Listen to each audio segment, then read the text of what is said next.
बिस्मिल्लाहिर्रहमानिर्रहीम अस्सलाम वालेकुम। Welcome back to our channel Inspirant. तो बेसिकली आज की इस वीडियो में हम डिस्कस करने जा रहे हैं नेक्स्ट चैप्टर के बारे में। बेसिकली प्रीवियस वीडियो के अंदर हमने जो है वो 31 क्वेश्चन तक डील किए थे इंपॉर्टेंट। तो आज की वीडियो के अंदर हम जो है नेक्स्ट 30 क्वेश्चन को डील करेंगे। तो स्टार्ट करते हैं अपनी वीडियो को विद द नेम ऑफ अल्लाह बिस्मिल्लाहिर्रहमानिर्रहीम और आ जाते हैं स्क्रीन की तरफ।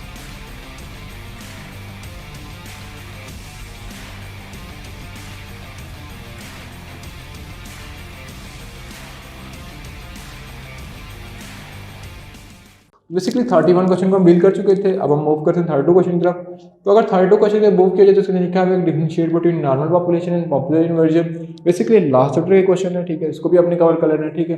फिर डी ब्रोगली की जो इक्वेशन थी mvr इक्वल टू nh/2 पाई, ठीक है, ये भी आपने कवर करना है। पाई है, ठीक है, pi पाई, ठीक है, यानी ये वाला पाई, ठीक है, तो इसको भी आपने कवर कर लेना है। उसके बाद derive expression of wavelength of hydrogen spectrum using Bohr third postulate, ये भी आसान है, इसको भी कवर कर लेना है। फिर describe the nature of radiation emitted from radio active material, ठीक है, तो मैं फेडरल बोर्ड और पिंडी बोर्ड दोनों के बच्चों के लिए बता दूंगा, उनको कवर करते रहना है। फिर ब्लैक बॉडी रेडिएशन, ठीक है, ब्लैक बॉडी रेडिएशन कर लेना है, ये भी इंपॉर्टेंट है। फिर नेक्स्ट क्वेश्चन है प्लैंक कांस्टेंट वाला, उसको भी कर लेना है। फिर फोटो इलेक्ट्रिक इफेक्ट वाला क्वेश्चन, इसको भी आपने लाजमी कवर कर लेना है, ठीक है। फिर लास्ट में work function and stopping potential वाला आपने लाजमी कर लेना है। फिर जो ये कम्पटाउन इफेक्ट वाला है, कम्पटाउन इफेक्ट, फोटो इलेक्ट्रिक इफेक्ट, ठीक है, ये बहुत इंपॉर्टेंट क्वेश्चन है, इनको आपने लाजमी देख लेना है, ठीक है, तो उसको भी कवर कर लेना है, ठीक है। फिर ये जो है एस्बर्ज मेड अनसर्टेनिटी प्रिंसिपल, इसको भी आपने लाजमी देख लेना है, ठीक है। उसके बाद फर्दर मूव करें क्वेश्चन नंबर 44 की तरफ, ठीक है। क्वेश्चन नंबर 44 में लिखा हुआ है give through statement of uncertainty the life time of the electron, ये भी आसान है। What is the uncertainty of energy, book से दिया हुआ है, तो ये भी आपने कर लेना है। फिर characteristic of photo current versus applied voltage of different frequencies, ये भी आसान क्वेश्चन है, इसको भी कवर कर लेना है। फिर 47 क्वेश्चन फोटो करंट के बारे में, इसको भी आपने कवर कर लेना है। फिर डी ब्रोगली की हाइपोथेसिस की equation, potential barrier, forward and reverse biasing, आसान आसान क्वेश्चन है, ठीक है। तो बेसिकली वैसे मैं आपको बताता रहूँगा, तो इससे बेहतर है कि मैं जो है वो आपको क्वेश्चन आपको सब लिखे हुए, ठीक है, जो मुश्किल क्वेश्चन है मैं आपको समझा दूंगा, जो आसान है वो आपने खुद देख लेना है। जैसे अगर लिखा फॉरवर्ड और रिवर्स बायसिंग, तो डिप्लेशन रीजन के बारे में बताना है। तो अब जो ये क्वेश्चन है फॉरवर्ड और रिवर्स बायसिंग, इसमें बेसिकली फॉरवर्ड और रिवर्स बायसिंग की रिस्पेक्ट से एक डायग्राम थी, उस डायग्राम भी करना है, और डिप्लेशन रीजन कैसे बनते हैं, ठीक है, उसको भी कवर करना है। डिप्लेशन रीजन कब ज़्यादा होता है, कब कम होता है, रिवर्स में करंट क्यों नहीं फ्लो करता है, फॉरवर्ड में करंट कैसे फ्लो करता है, ये सारी चीज़ें आपने कवर करनी है।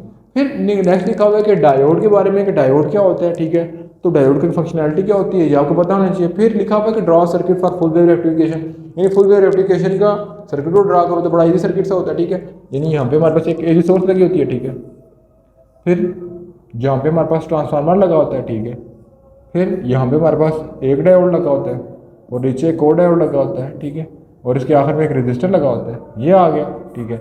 उसके बाद लिखा होता है ना ड्रा सर्किट फॉर फुल, तो ये ड्रा किया। फिर show current, direction current when positive of input और नेगेटिव, तो इनकी इनपुट और आउटपुट ड्रा करनी है, तो ये बेसिकली इसकी इनपुट आ गई थी, ठीक है, और इसके साथ आउटपुट भी ड्रा कर लेंगे, इसकी आउटपुट क्या होगी, ये आउटपुट, ठीक है, ये आउटपुट, ठीक है। तो बेसिकली इस तरह आपने इसकी डायग्राम ड्रा कर लेनी है, तो इसकी डिटेल डायग्राम को डिटेल में देखना है, ठीक है। उसके बाद फर्दर मूव करें describe the variation of reverse current, अब रिवर्स करंट उस चैप्टर में से है इलेक्ट्रॉनिक्स का, तो ये भी इजी है। फिर नेक्स्ट लिखा हुआ है कि what is biasing requirement of NP injection और पीएनपी इंजेक्शन, ये भी इसी चैप्टर का है। टाइप ऑफ ट्रांजिस्टर, ट्रांजिस्टर की टाइप कौन कौन सी होती है, एनपीएन और पीएनपी ट्रांजिस्टर। फिर वापस क्वेश्चन रिपीट हो गया। फिर अगर क्वेश्चन में 56 देखें तो main characteristic of three region of transistor, अब थ्री रीजन ऑफ ट्रांजिस्टर थे कौन कौन से, बेस, मीटर, कलेक्टर, उनको आप डिटेल में देखने के बेस क्या होता है, मीटर क्या होती है, कलेक्टर क्या होती है, ठीक है। फिर transistor as a switch, transistor as a circuit, ये सारे अपने टॉपिक करने हैं। फिर open loop gain of operation amplifier, यानी ओपएम बोलते हैं operation amplifier. Operation amplifier mean के बीजीटी के आगे हम कोई चीज़ दिखाते हैं तो ऑपरेशनल एम्पलीफायर, यानी किसी एम्पलीफायर का मतलब होता है किसी चीज़ को ज़्यादा बढ़ा के देना, जैसे हम लाउड स्पीकर रखते हैं ताकि छोटी आवाज़ को ज़्यादा ऊँची आवाज़ में सुनाए, ठीक है। उसके बाद differentiate right an equation of gain of inverting amplifier, inverting amplifier का मतलब क्या है कि जो हम आउटपुट दे रहे हैं उसको इन्वर्ट करके दे दें, ठीक है। उसके बाद हमारे पास जो है कि full wave and half wave में रेक्टिफिकेशन में डिफरेंस, ये भी इंपॉर्टेंट है।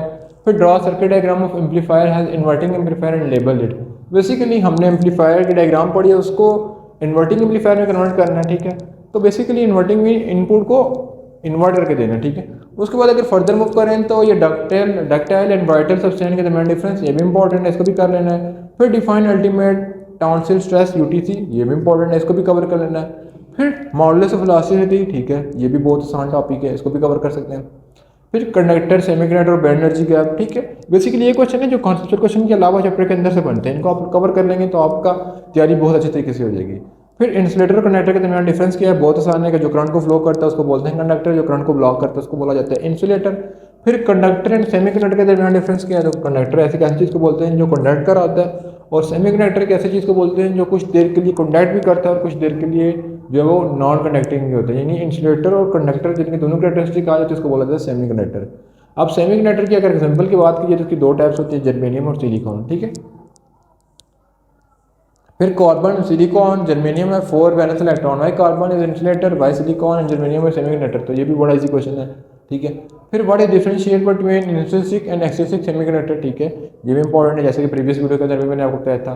फिर पी टाइप सेमीकंडक्टर और एन टाइप सेमीकंडक्टर के दरमियान फर्क क्या है, ये भी कर लेना है। फिर क्वेश्चन नंबर 72 की तरफ मूव कीजिए, show that N type semiconductor is form from pure silicon, ठीक है। तो सारे क्वेश्चन आपने कवर कर लेने हैं, ठीक है। तो उसके बाद इंशाल्लाह नेक्स्ट वीडियो के अंदर बाकी क्वेश्चन को डील करेंगे। तो मिलेंगे नेक्स्ट बार में, तब तक अल्लाह हाफिज़।